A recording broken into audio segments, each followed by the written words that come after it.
Bom dia, meu nome é Frederico Bicalho, sou de Belo Horizonte e vou falar hoje sobre quais exames nós precisamos pedir para uma cirurgia refrativa para saber se o paciente pode operar ou não. Primeiro eu queria agradecer a oportunidade de estar aqui na SBO, especialmente a doutora Edna pelo convite. Bom, em medicina é muito importante a gente sempre ser muito minucioso na anamnese, no exame físico, que daí a gente tira as informações necessárias para o tratamento do paciente e dessa forma a gente diminui a necessidade dos exames complementares, de forma a ter um equilíbrio aí entre a patologia do paciente e os exames complementares que não devem ser excessivos dentro do possível.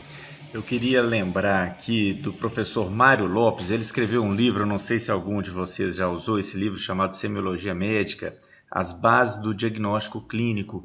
O professor Mário Lopes era uma pessoa, já faleceu, muito diferenciada e ele realmente tinha o dom de fazer uma anamnese e um exame no paciente. Para vocês terem ideia, eu lembro que ele fazia uma punho-percussão no tórax do paciente e com isso ele conseguia ver o tamanho do coração do paciente.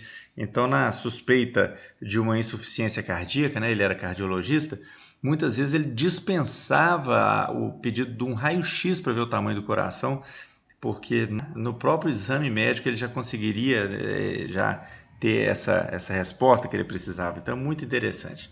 Isso mostra para a gente que uma boa anamnese e um bom exame físico podem dispensar a solicitação de alguns exames complementares. E do lado oposto, sabemos os custos que a medicina tem, quanto custa exames que são caríssimos, o que não é problema nenhum pedir um exame quando o exame é necessário. O problema é quando existe um desperdício, quando são exames em excesso, exames desnecessários. Esse aqui é um artigo falando que, de acordo com a ANS, nas nações mais desenvolvidas do mundo, Alemanha, França, Estados Unidos, etc., a média anual, por exemplo, de ressonância nuclear magnética é de 52 exames para 1.000 habitantes. E no sistema de convênios do Brasil, o sistema suplementar brasileiro, o índice é de 149 por 1.000 beneficiários. Ou seja, aqui no Brasil a gente pede 3 vezes mais exames do que nos países desenvolvidos, por exemplo.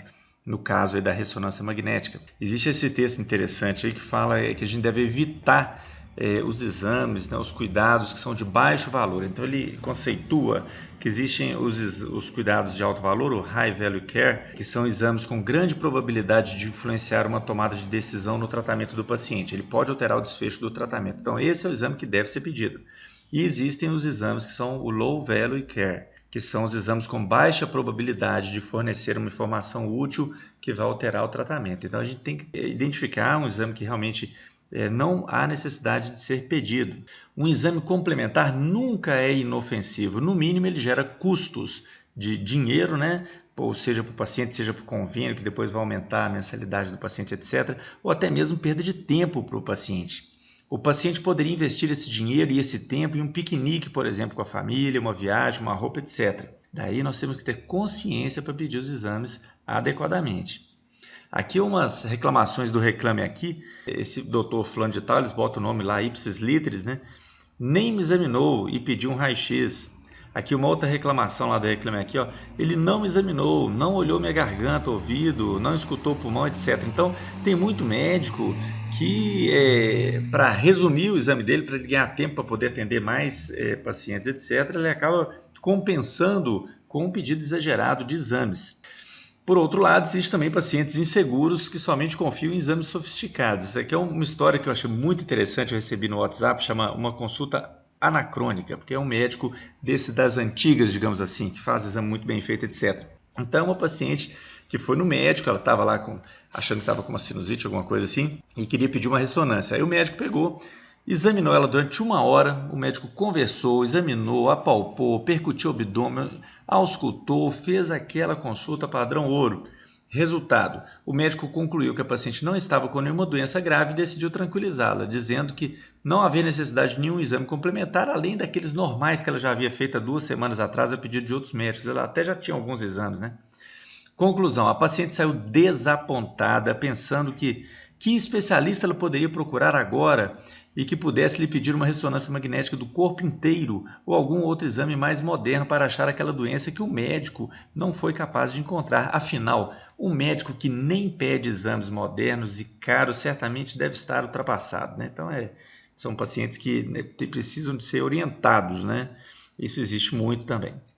Bom, voltando aqui à nossa história da cirurgia refrativa, eu fiz um formulário no Google Forms e veio para alguns colegas, todos eles cirurgiões de refrativa, com o seguinte questionamento: à luz da oftalmologia atual, a tomografia de córnea, o exame do Pentacam, do Galilei, Orbiscan, etc., ele é indispensável antes de proceder a uma cirurgia refrativa?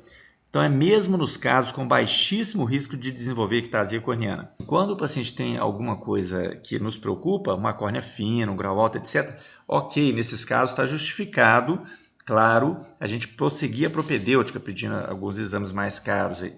Agora, a dúvida não é essa não, a dúvida é naquele caso que a gente chama de filé, aquele caso que o paciente está tranquilo, grau baixo, córnea boa, idade boa, aquele caso está tudo muito tranquilo. Mesmo nesses casos, a gente precisa pedir um Pentacam, por exemplo. Então, para deixar mais claro para o médico que fosse responder esse questionário, eu coloquei um caso clínico fictício para ele poder basear nele. Então, o paciente de 30 anos de idade, ou seja, uma idade ótima, com baixo risco de desenvolver um ceratocone, por exemplo, 2 graus de miopia, uma miopia baixíssima, vai consumir muito pouco de córnea, vai ser submetida a PRK. Imagina, gente, PRK é uma cirurgia que consome pouquíssimo. Paquimetria excelente, 570, topografia de plasma absolutamente normal, cerotometria 45 por 45, refração estável, visão 20/20 em ambos os olhos, sem parente com ceratocone, não é médico, não é advogado, não é ninguém famoso, não é parente, é um paciente realmente filé. Aí eu coloquei essa pergunta para o médico responder: tenho que pedir tomografia de córnea até mesmo num caso como esse, de baixíssimo risco de ectasia? A opção era sim, a tomografia é obrigatória como exame pré-operatório de qualquer cirurgia refrativa, ou não, posso dispensar a tomografia em casos de baixíssimo risco de ectasia. Bom, obtive 155 respostas dos colegas, né? E aí, senhores, o que os senhores acham? A maioria vai falar que, mesmo nos casos de baixo risco, tem que pedir a tomografia, o Pentacam, ou não, eu posso dispensar. Então a resposta foi a seguinte: em 155 respostas, quase 70% falaram que sim, a tomografia é obrigatória como exame pré-operatório de qualquer cirurgia refrativa, mesmo nos casos de baixíssimo risco de ectasia. E apenas 30% aí acharam que não, posso dispensar a tomografia em casos de baixíssimo risco de ectasia. Muito bem, então a discussão é essa que eu gostaria de abrir para a gente conversar um pouco a respeito. Então é isso, né? Um paciente que tem uma topografia absolutamente normal, paquimetria é ótima, na retinoscopia não tem reflexo em tesoura, está tudo normal, não tem história familiar de ceratocone, não tem nada que nos preocupe. Mesmo nesses casos, temos que evoluir a propedêutica para algo mais oneroso, que normalmente os planos de saúde nem cobrem, né, como as tomografias de córnea, ou isso não é necessário? Ok, pessoal, muito obrigado aí pela oportunidade.